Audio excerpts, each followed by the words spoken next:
Once again, I'm just going to quickly show these slides to show where this video series started out and where it is now and where it's going.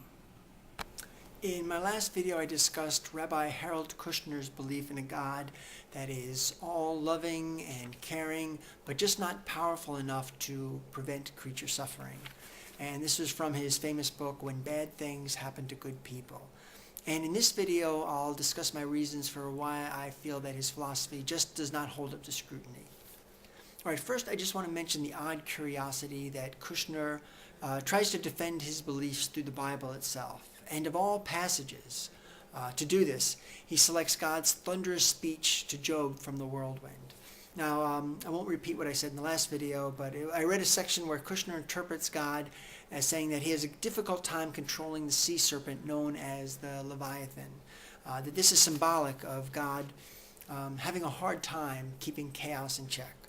But I'm just baffled by this interpretation, because when we read the whirlwind speech, and particularly Job chapter 41, verse 5, where God talks about this Leviathan, God says that compared to his own terrifying almightiness, this fearsome sea serpent, this Leviathan, is really just nothing more than a pet bird that one gives little girls to play with.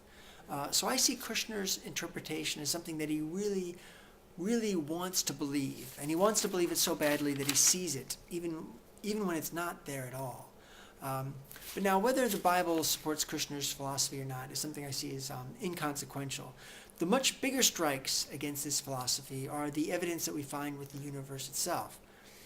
Because Kushner's philosophy says that there is a creator, there is a God, he's the creator of the entire universe, a being that's mighty enough to create these massive 40 million degree stars, and trillions of them, no less. And this is also a God who can get into fine details like programming web-spinning know-how into baby spiders. Yet despite all this incredible power, this philosophy also suggests that this God is too weak to prevent human tragedies. Tragedies as simple to prevent as removing matches from small children. So in other words, this philosophy creates an incoherent portrait of our said creator's powers, mighty enough to do mind-bogglingly complex things, but too weak to do simple things. All right, the last problem I have with Kushner's philosophy is that suffering is not something that just occurs occasionally. This is just a built-in part of nature. If we look at the Earth's physical conditions, the conditions that lead to natural disasters like earthquakes and volcanoes and tornadoes and hurricanes, these aren't unexplainable evil afflictions that attack our otherwise calm and peaceful planet.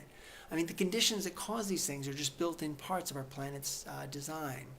Another example is the way that life feeds upon life. Predators' survival depends on this violent process of catching and devouring their prey alive. Look at the lives of animals like gazelles and antelopes and the like.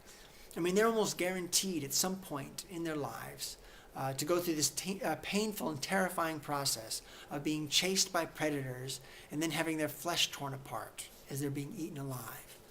And if we look at the fate that awaits predators, it isn't necessarily all that much better.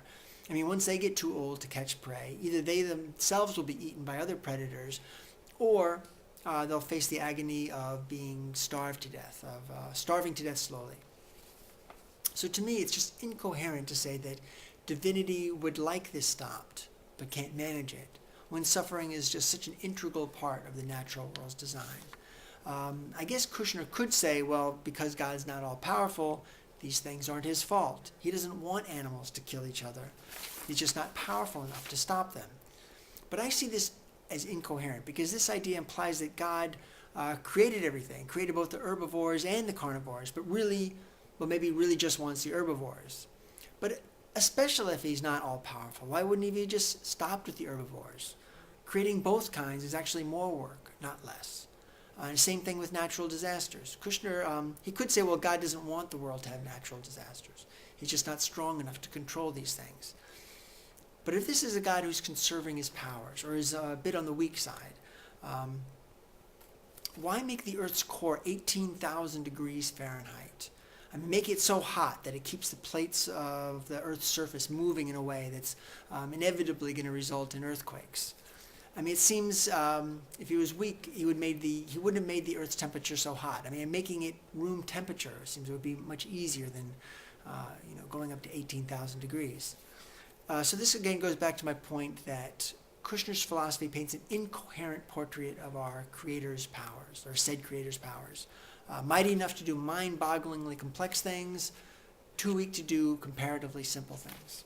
All right, so next on my list is my last supernatural explanation for the cause of suffering, that the divine is not all good.